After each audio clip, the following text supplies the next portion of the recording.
Good evening and welcome to the Savage Universe stream. I am here with a lot of people to talk about Savage Universe and SWAGtember.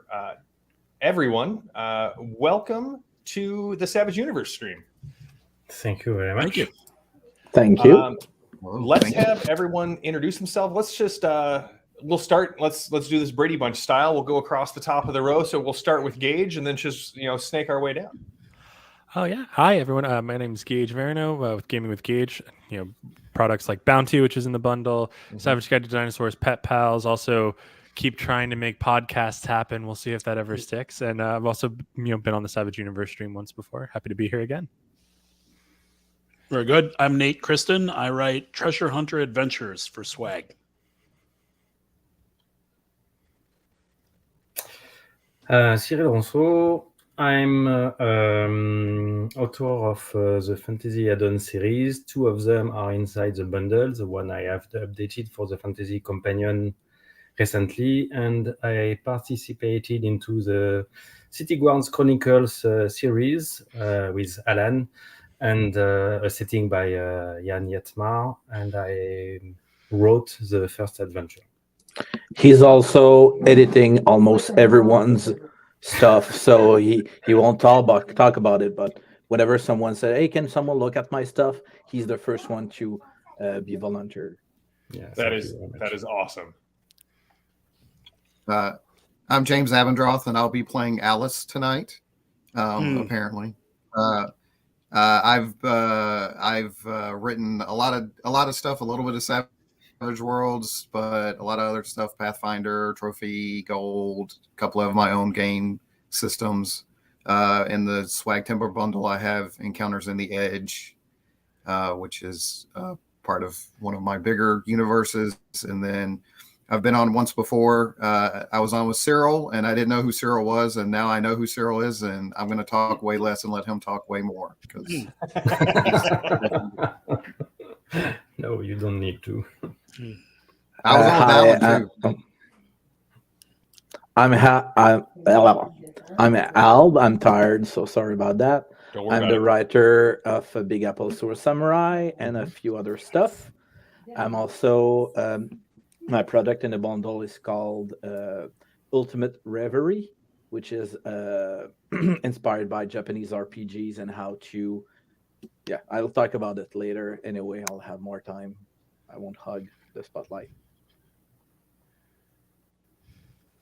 Alan?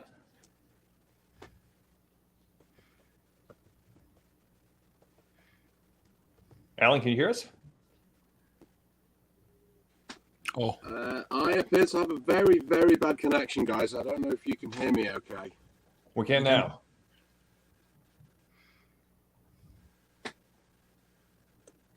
Can you hear me all right, guys?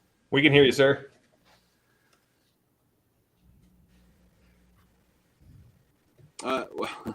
Well, I've got a really bad connection here, and things just keep popping in and out on me. So I'm going to talk, and I'm going to hope that you hear me. So I'm really, really proud to be here. I'm here tonight because I worked with Jan and with Cyril on the City Guard Chronicles Case of the Missing Daughter. It's an adventure that I wrote a few years ago, and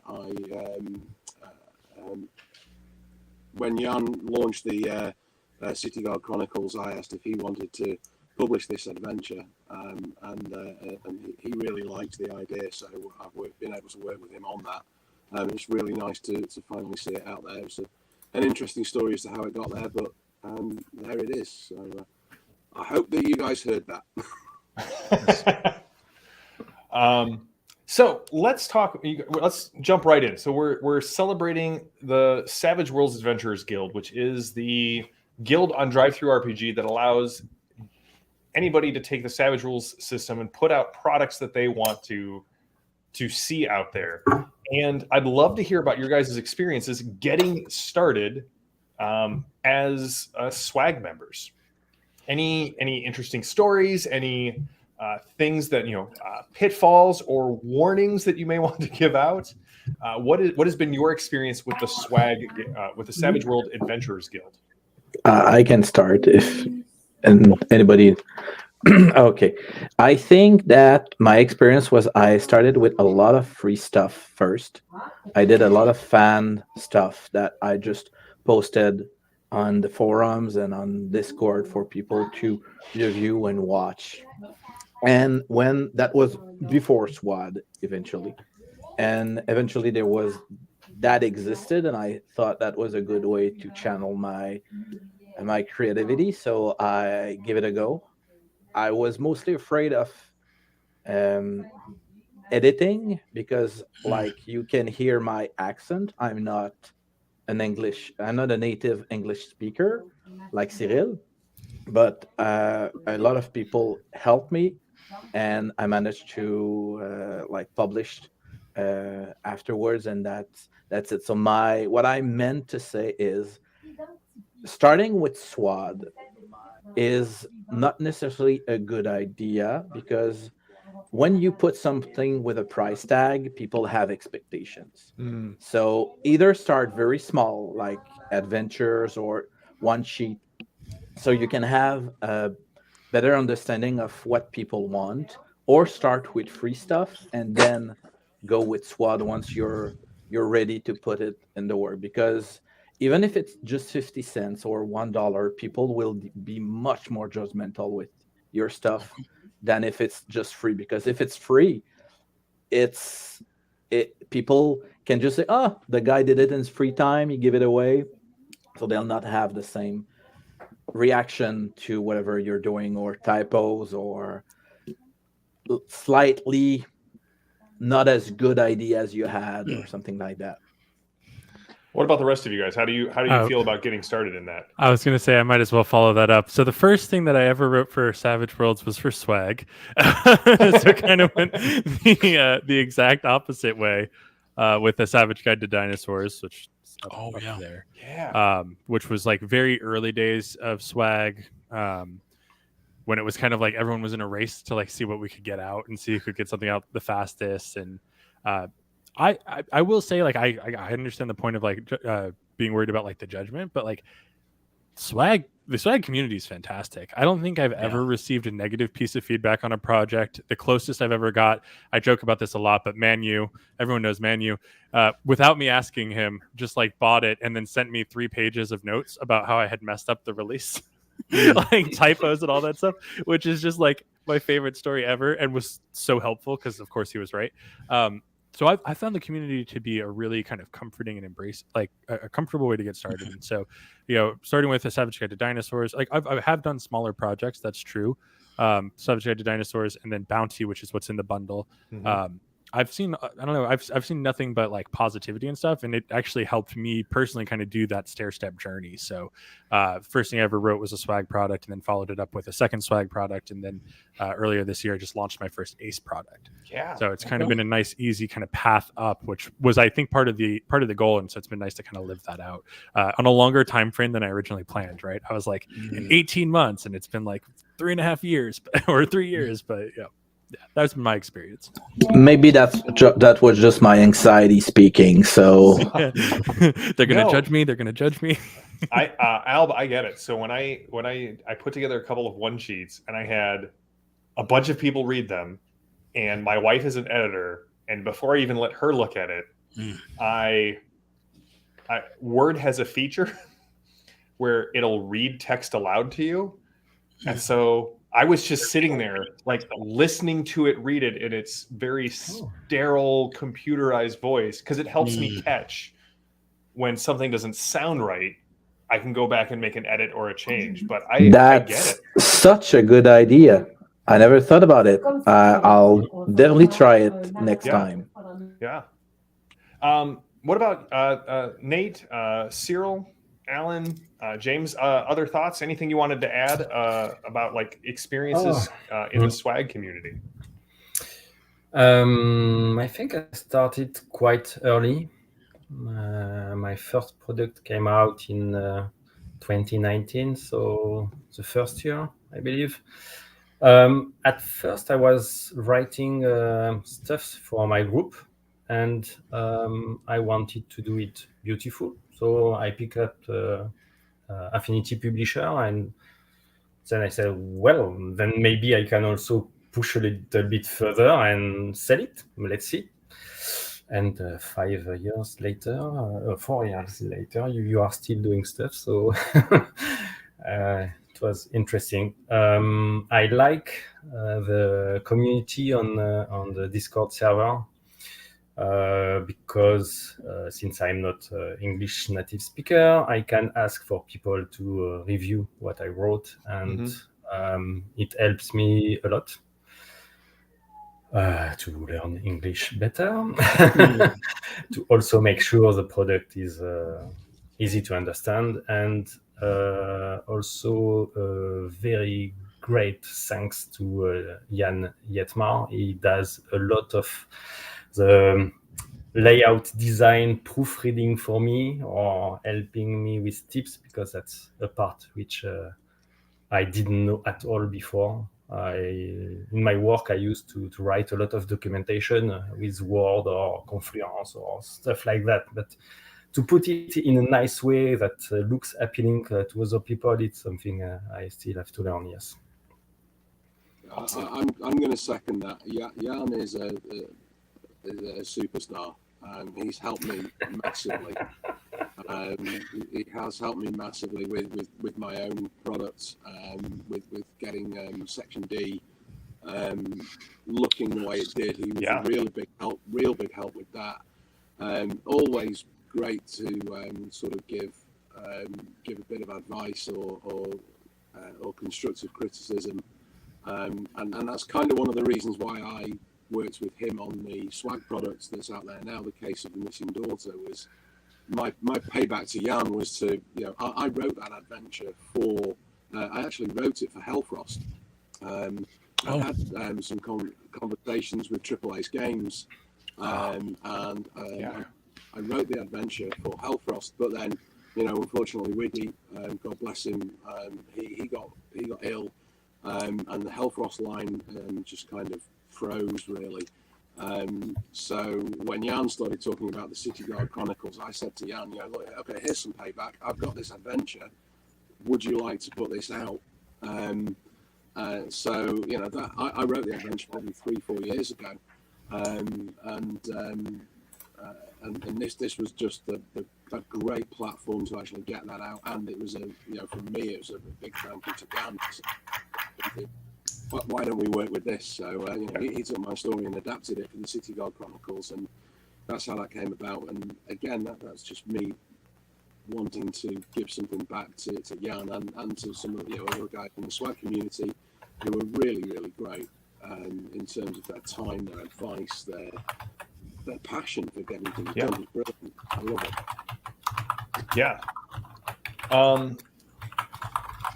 So we've also got, you guys have mentioned this quite a bit, and it's not just the Swag community. Even though the Swag community is awesome, the whole Savage Worlds community is amazing. Yeah. The fact that you can go on the unofficial Savage Worlds Discord, you can go on the official Savage Worlds Discord, you can go on the Gaming with Gage. I'm just going to plug your Discord server too. And there are people who are Savage Worlds fans who would love to give you feedback, do a play test, do a read through, give you some thoughts on it, and they're there and they want to be involved in stuff like this. The other thing I'll mention, and this is a little bit of a personal story, as Gage was saying, you'll get people giving you feedback, and the thing to remember about Swag and drive-through, you can update a version of something. Yes. I accidentally put our print copy, which didn't have the bookmarks or the cover, as we sent out to backers earlier this week, and I was alerted by quite a few backers that there was something wrong with the final version of the PDF, and it was like a 4-minute fix. And so even when you put something out there, if someone catches something, if you're able to, you can just iterate it and push it out. A week later, a day later, an hour later. I'm going to say I don't remember who said it, but it stuck with me. Is a Swag work is never completely done; it's only abandoned. Mhm. Yeah. Well, My speaking of, my first Oh, go ahead. product, I just used the core template, so it was this red with no cover and so on. And with the first money I got, I came back and redid the cover and could publish it again without having the customers to buy it a second time. That's very valuable. Yeah. yeah. So I like this feature. You So all Tink have said, this like 1 or 2 option. I think that my first swag product is on like 9 or Yeah. 15 That's or right. something. There's so many versions. So Tink can testify that gaming with Gage people are super nice. I'm going to put a couple of links in the chat right now. First, we're going to link to the SWAGtember bundle, SWAGtember 5, the bundle strikes back, which again is the only acceptable name for SWAGtember 5. I mean, we've got the SWAGtember 2 Electric Boogaloo, because that's the only acceptable title for a sequel. It's got to be Electric Boogaloo. right. Let's see what else we could do. Yeah, Return of the Swag, I guess, is one that we could do. Yeah. So then we've got this, I believe, is the unofficial Discord link, and then we've got the link to the Gaming with Gage Discord server. So let's put these in, and we're going to start actually off with you, Gage, because this is so the first Discord link is the unofficial one, and I think that worked. Let's see if that one. Oh, I might have put the wrong link in. I think you put might. StreamYard link at first. Whoops. Get me the right one, and we'll get that over to you. It's in. Yeah, I think I dropped it in second. Yeah, I can talk a little bit about. Talk to us. What's in your tell us about your Discord server. Tell us about your the product that you have in the bundle, and then let us also know what you mentioned that you have an ACE license and what your ACE product is going to be. Perfect. Yeah. So the podcast, the Discord server, we used to have a gaming podcast that was specifically just friends talking about gaming. So there's a lot of that there. But kind of the coolest thing, if you're a Savage Worlds fan, and this is what we talked about last time I was on Savage Universe, was we have Savage Worlds Adventure Night. We call it Swan Night. Every Monday, a different GM is running a different setting with different players. Everyone kind of knows. It's like Tracy Sizemore is like the one I think she said. It's like all the parts of playing that I don't like are gone, which is like I don't have to find players or deal with scheduling. You just get to show up and run games. And it started as just something, as everyone on this call and everyone watching knows, if you're a Savage Worlds fan, you get so many cool Savage Worlds things, whether it's from Pinnacle or from an Ace or from Swag, and you rarely get to run all of it. I think at this point, if I ran like 2 months of everything I owned, I would make it to the end of my life, probably, far past that. So we made it as an opportunity for people to just jump in and be like for me, it was like, I've never really gotten to run Rippers or Weird Wars 1 or stuff like that. And so anyone can come in, anyone can play, anyone can set it up. And we have some other stuff going on. We do an office hours as well, where it's just people jumping on, working on their own personal projects together, stuff like that.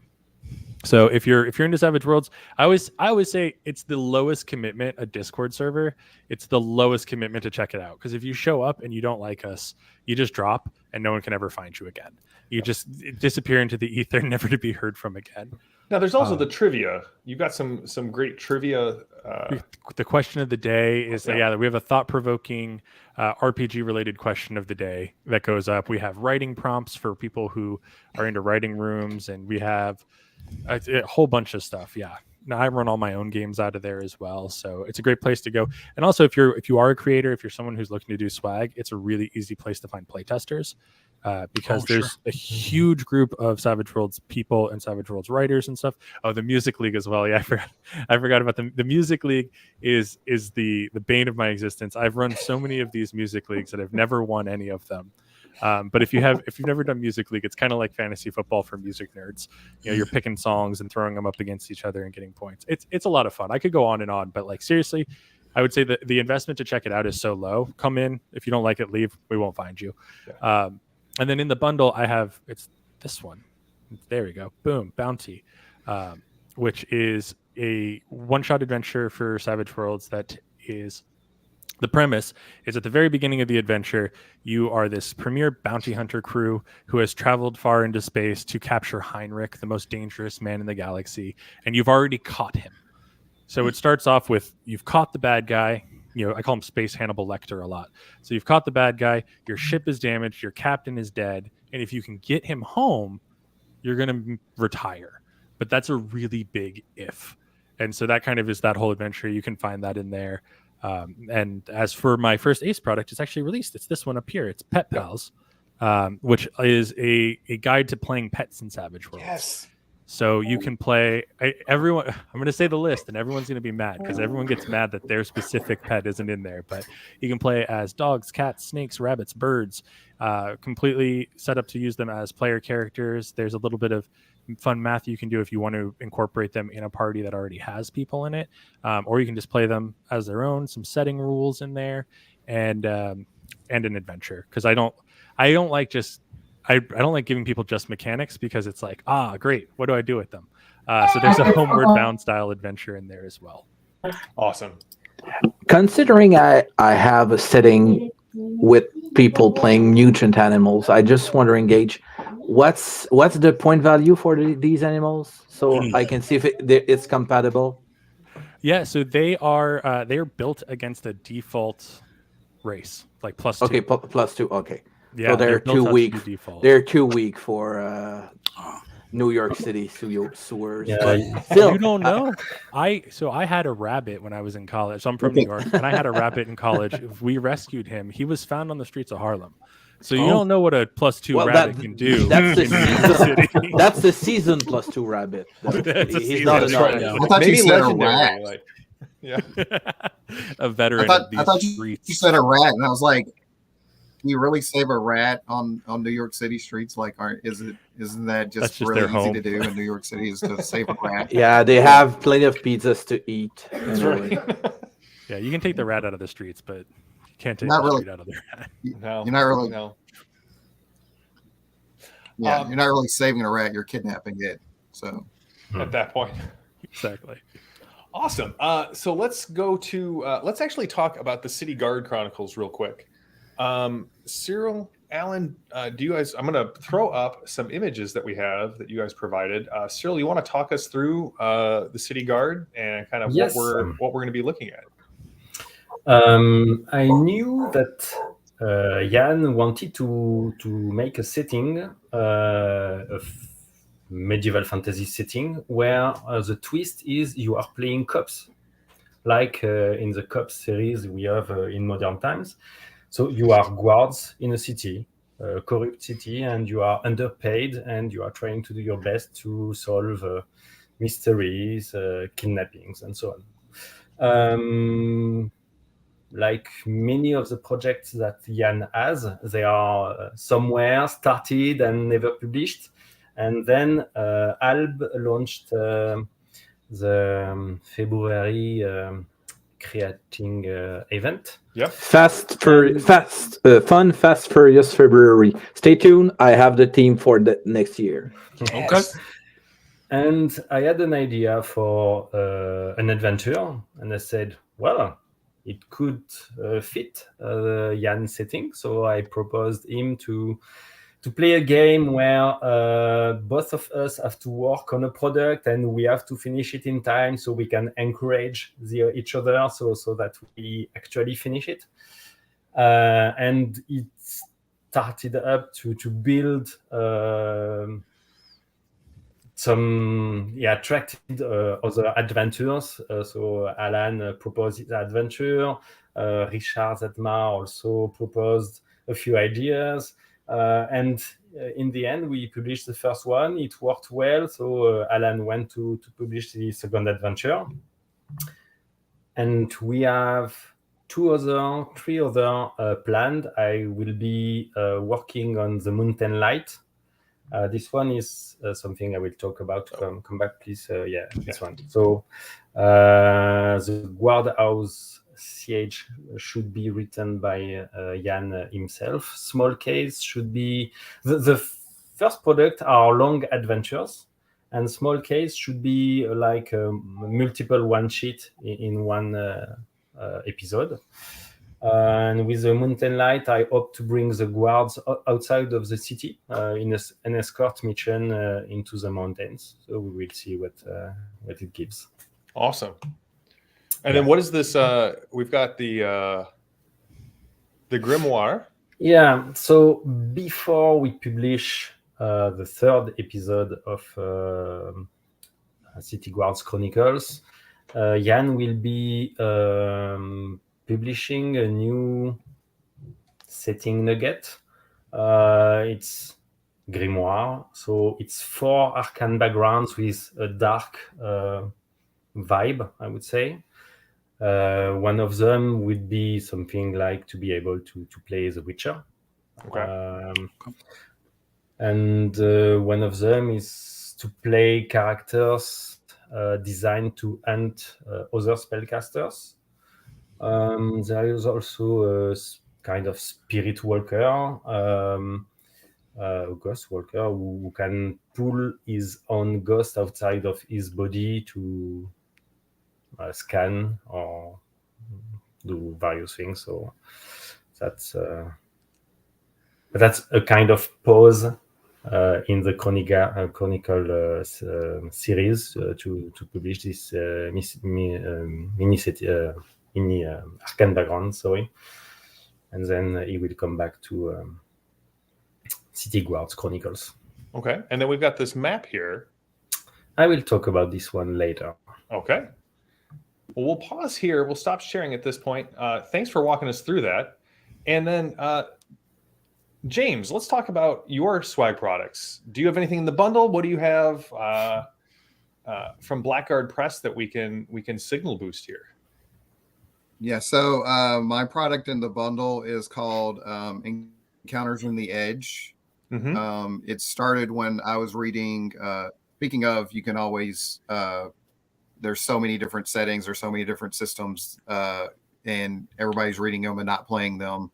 I got a copy of the Savage Foes of Solomon Kane, and I really like the format. So it's a monster or a person, and then an adventure, like a 4 or 5 page adventure wrapped up around that. So I knew I wanted to do that. I knew I wanted to emulate that, and then I didn't really know what exactly what I was going to do. And then on the Drive Through RPG Discord, Val Saurine posted his Patreon. So on his Patreon, he has art that's available for commercial license for free, or commercial that you can use free. And so I went and checked it out, and right away I loved the first thing I saw over there, and it actually became the cover, and then it also became the first monster in the book.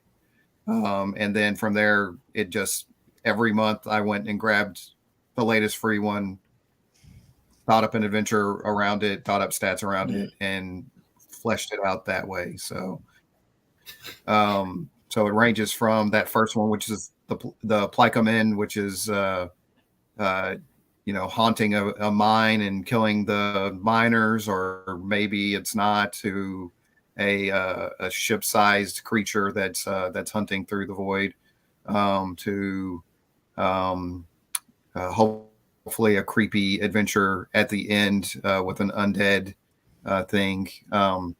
But it's all part of. I kind of did it backwards from what other people did. I started actually publishing back in 2008 through Drive Through RPG. Okay.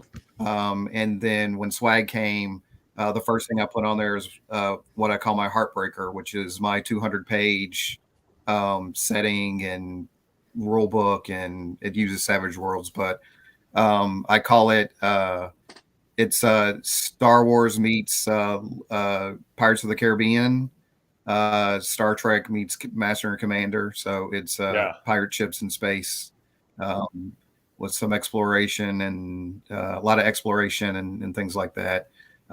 Planetary romance. So it's all set in that world, or the Encounters in the Edge is set in that universe.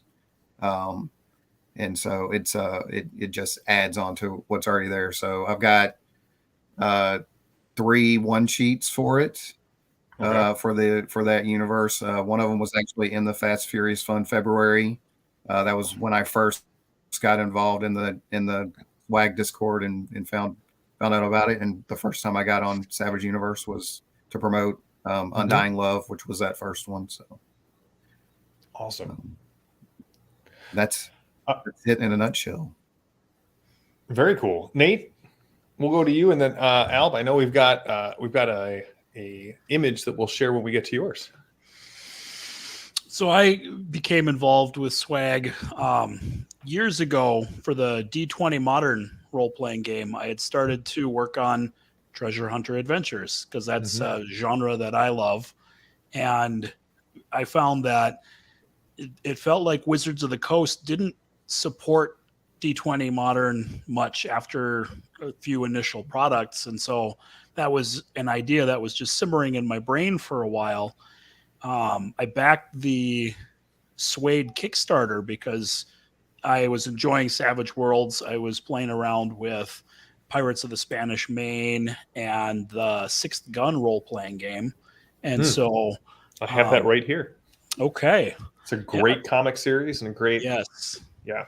And it's being relaunched in 2025. I know.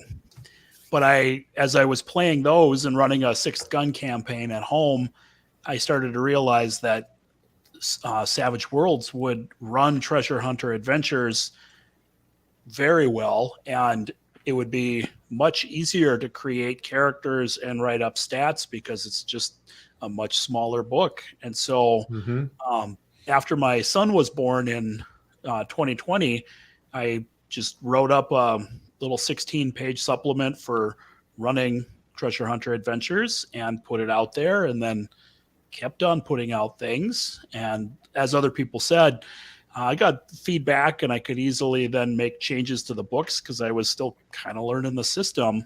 But then I've been able to just keep putting out adventures, and I'm slowly putting together a whole series of adventures, a whole campaign that I'm calling Apotheosis. Nice. That could take characters all the way from novice to legendary. And it's been quite enjoyable. Awesome. All right, Al, let me pull this up. You have a Ultimate Revelry. Yes. You want to tell us about this? Yes, it was my Fun Fast Furious February project. Something I cheated a bit. I did it in 2 months. It was I had no other project that I could finish in 2 months, so I decided to start a new one from scratch because that's so much logical. Yeah, makes perfect sense to me. Yeah, this is actually an homage to all the Japanese RPGs made in Savage Worlds. I broke a lot of conversion rules making this because I wanted to use the tropes and game mechanics we find in Japanese RPGs like HP and super buff bosses that can take a group of 5 easily, save points and stuff like that, and try to imagine a world in ways to use in Savage Worlds. So one thing I did was remove soaking, but give a lot more wounds to everyone. So players have more wounds. Bosses have a lot of wounds, but don't have that much of toughness. So they're quite easy to wound, but they have so much wounds they can fight a long time and stuff like that. You have crystals that can give you premonitions when you sleep at certain places. So basically, if you have a crystal and you sleep at a certain place, you get a save. So if you die during the next day, it was only a premonition, so it's a save point in that sense. So you have all those tropes that kind of actually work. And you have I use the superpower companions to create classes, and you actually have a bunch of abilities that you gain every time you go up a level. But since it's a jump start, only the pre-gens are made, so you don't have all the information to create your own characters. and you also have an introduction adventure where people are stuck in the sewers and try to escape the evil empire hunting them. So very, very basic, stereotypical Japanese RPG stuff, but it was a very, very fun experiment to do in 2 months. I didn't sleep a lot. Let's just say that. One of my favorite parts about doing these Savage Universe streams is that inevitably there's these little nuggets of design theory that come out. And even just like you were saying, like I broke a lot of the rules, but I wanted to do it to have these genre conventions. I would never have thought about removing soaking and making those changes going forward to just see how it works for Savage Worlds. I assume that you do you have any interesting stories about this from playtesting? Since I didn't playtest it, so I didn't have time to playtest it. But it's free, so that's not something you can. So you can try it out.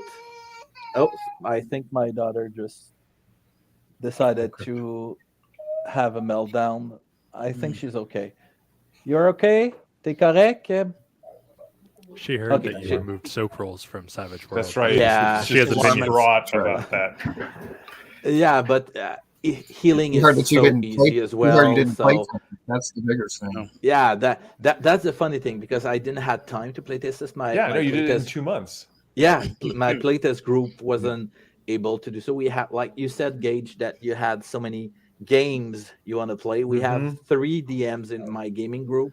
We change system every month, and we have like 6, 7, 8 different games, and we switch every month.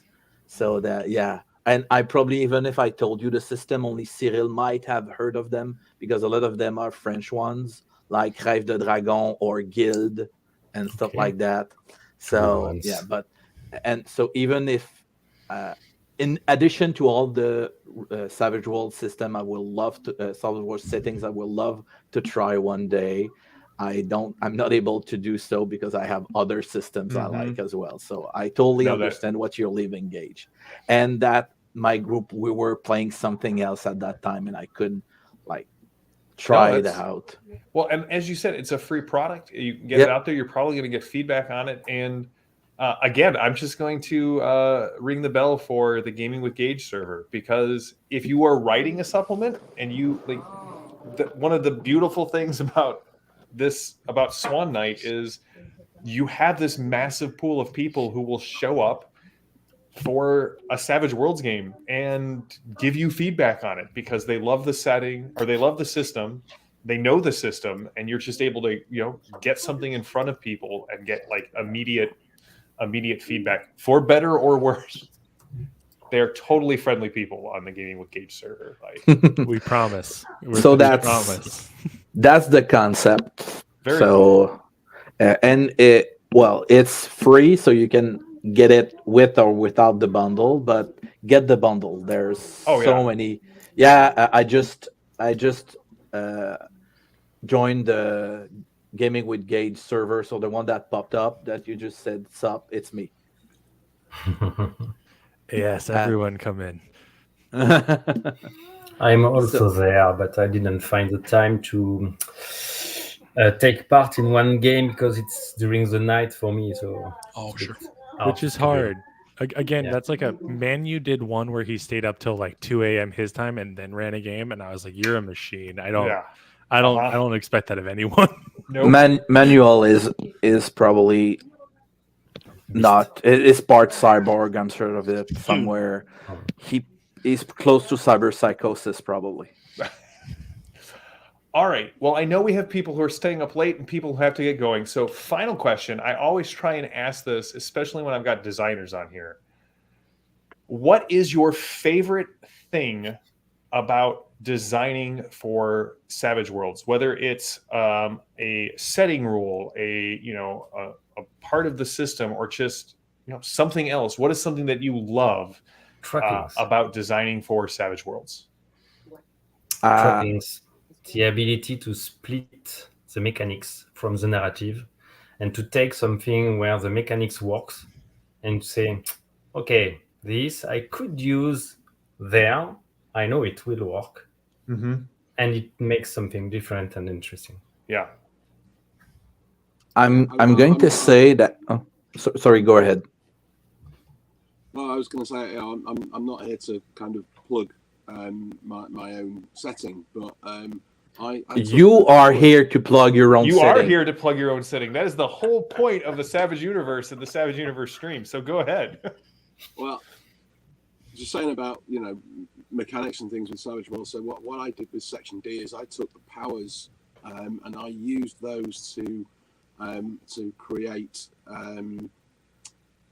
spy gadgets. So if you need a freeze ray or you want a pair of gloves that help you climb up a building or something like that. So the power mechanics actually were the building blocks of all of the James Bond type gadgets that I've put examples in there for that and a toolkit for people to make their own sort of James Bond style spy gadgets but the powers just work perfectly to be able to do that. It's just a different way of presenting the power mechanics, a different way of using them.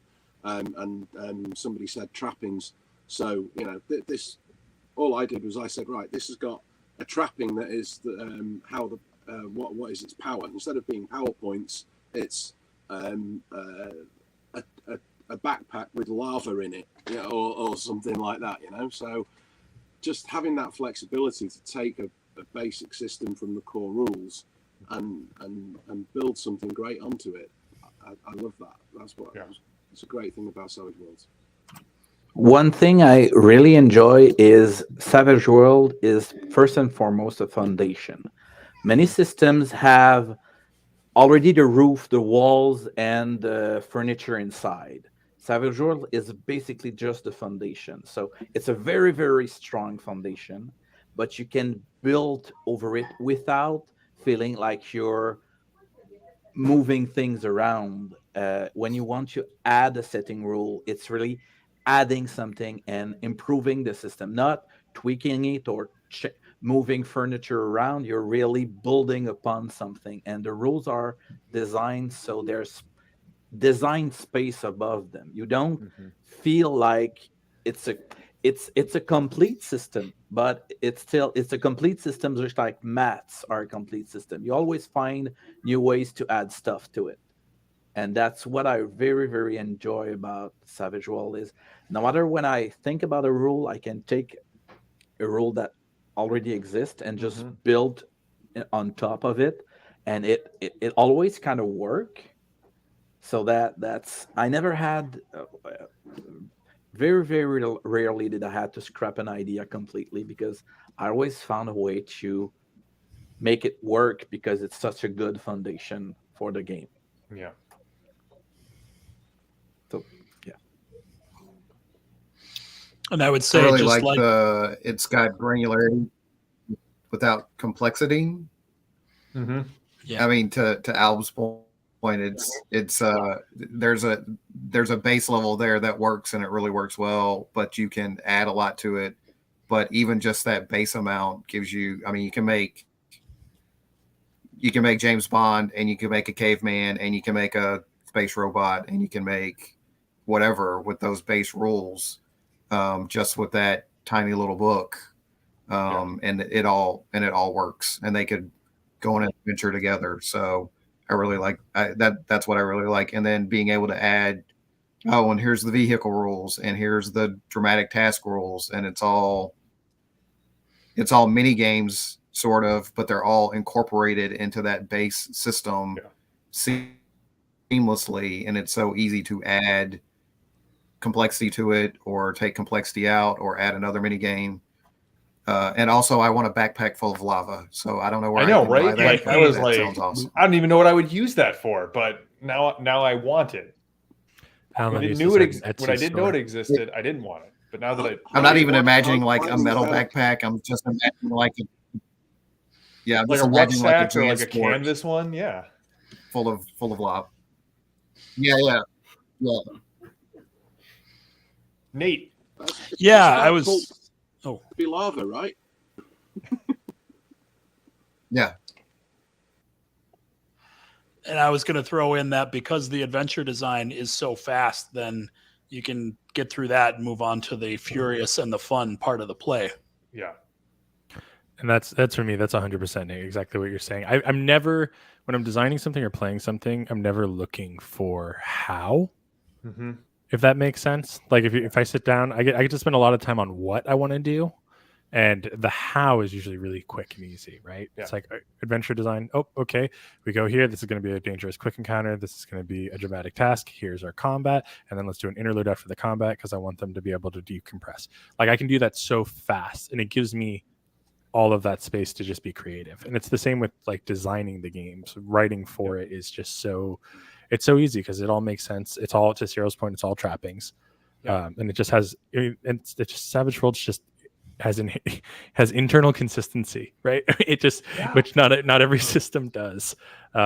I think it was Ron Blessing made the joke. He's like, the great thing about Savage Worlds is after you've played it a couple of times, you could guess how to solve something, and you're going to be right 60% of the time. Yeah, just on a blind guess, you're probably going to get it. 60. Yeah, more like, that's more like 80-90% of the time.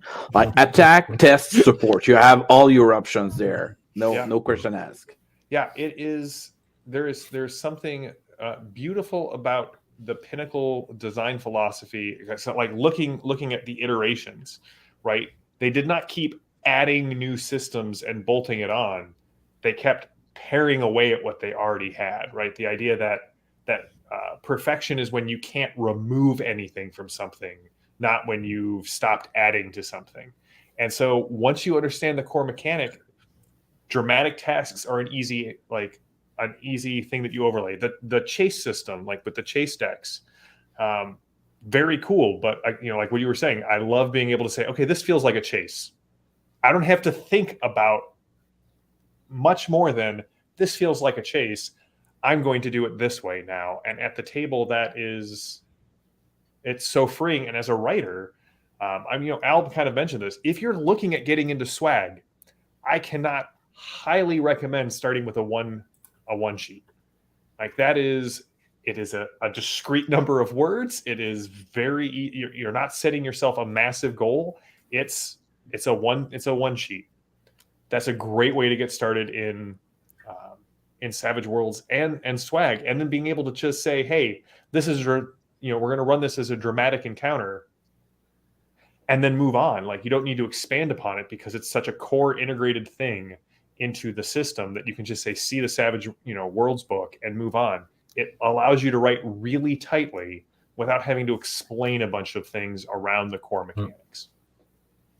The one sheets require you to write really tightly. Like that would probably, to me, that would be the challenge for a novice is because my one sheets I cheat.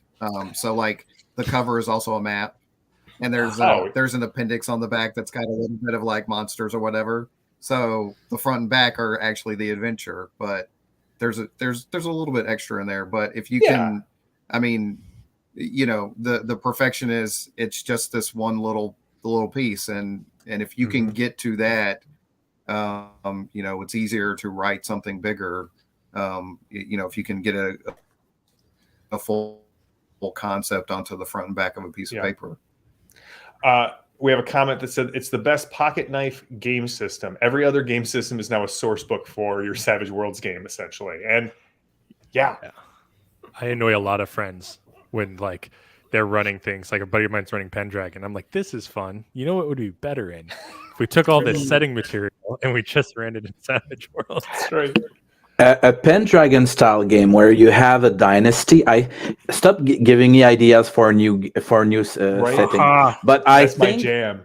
I think that would be so cool. Like you create a subsystem where you handle your character getting old, having children, and your children taking over your kingdom as well. That's the most wicked stuff in Pendragon, where you have to roll if your children survive winter and stuff. But Pendragon is basic system, so it has limitations. Yes. But we're gonna do it with cards. This is Savage Worlds. That's right. Yeah. Hard to see if they live or die. Yeah, exactly. But my point is, I I'm like, annoy oh. I annoy my friends because Ooh, I only want to That's play clubs. Savage World. That's clubs. You're relevant. That's right. You were saying, Albie, you only want to play Savage Worlds? Yeah, I only play Savage World, but whatever they play, when there's another DM, I will play anything. But sometimes they feel like I'm too much of a fangirl. So, yeah. All I right. don't. Oh, go ahead, Al. No, that's okay. I was talking who's Facebook user. I don't know. But- It's somebody from Facebook, but they apparently really liked what you were saying. All right. Well, thank you all for taking time to just come on and talk about swag, talk about your experiences, your design philosophy, your products. I guarantee that I'm going to have you on at some point in the future because that's my job here at Pinnacle is when you have a swag product, when you have an ACE product, when you have a free product, when you have a Savage World Media Network actual We play have some podcast. news. Yeah, you have some news. Reach out to me. Go to savageuniverse.com. My email's at the bottom. I want to have you on the show and just spend a half hour to an hour advertising for whatever you are excited about with Savage Worlds. We're I going to have be back. 2 news to share again. Oh, go for it. First news is about the fantasy add-on. Some people ask me what will be the next book in the series. Bards. Come on, Bard. I still have Bards, Companion and Familiars, Shape Changing, and Wizards. So the Arcane backgrounds to update for the Fantasy Companion. That's a lot of work. It will be coming one day, but before I will be publishing a Foundry VTT module for Tomes and Prayers, so the spellbook, the powers, and for Fighters and Warlords, so the combat edges and the weapon proficiency and all the new weapons. So I have been approached by Joseph Mian from who works a lot on the Foundry system, and he proposed me this adventure. So we are trying to do that. Should come soon. I'm trying still to figure out how we will sell it because Foundry premium system is a bit tricky and expensive for small publishers. That's for the first news. The second news, I became ace as Grognon Games. Yeah, I joined the team that Christian and Gage already joined. The guy who started with a swag and couldn't stop and had to go to the ace level. And since I wrote supplements with edges and I wrote some small adventure, I said maybe I can write a setting. So I will be that was a map I gave you. Yeah, let me GM. put that up right now. For now, I only have a map. It will be a setting. That's all you need. Yeah, I don't know. I think I will need a bit more before I can propose it to the public, but it will be inspired by the golden age of Arabia, which is in theory golden age of Islam, but I will go away from Islam itself. I will take the deserts, the adventure, the exploration, and try to build a setting which is positive. So not dark fantasy, but heroic fantasy with an ancient civilization crumbled under the sand, and people who try to discover what was there before and try to enhance their life around the desert. So I hope to get this Arabian Nights vibe in the mix. Yeah. Well, I can't wait to have you back on to talk about it. Let me know when you're ready to do that, and I would love believe I still need maybe 3, 4, 5 months to finish it because we need some illustration to go with it, and then the layout. But it's coming. Very cool. Well, we'll be back on next Thursday with more Swagtember, the part 3. But I'm also going to have another Savage Universe stream on Monday. We're going to be talking with Atomic Ninja Studios about they just put out 4 mini settings, and we're going to talk about them. And then I'm really excited because the first Savage Universe in October is going to be Tracy and the Han cluster, and I cannot wait. Oh, sure. This is Nice. just me bragging that I get to hang out with Tracy's the Tracy and best. talk. Tracy's the absolute Keep best. me a place for November because I'm going to talk about Fun Fast Furious February, and because like I said, we had the theme. I have the theme already for that Creator Jam, and I'm trying to. I'll try to get even more people, more first Awesome. timers to join the fun. We'll have you on in November, and then we'll have you on in February. So check out, I'm going to put the link in the show notes or one more time. Check out the Swagtember bundle, Swagtember 5, the bundle strikes back. It's $100 worth of Savage World goodness for $30. So until next time, go out and play some Savage Worlds this weekend. Show up on Gage's server and play some Savage Worlds on Monday. We'll see you all on Monday. And until then, may all your dice ace. Have a good one. Thank you very much. Thank you.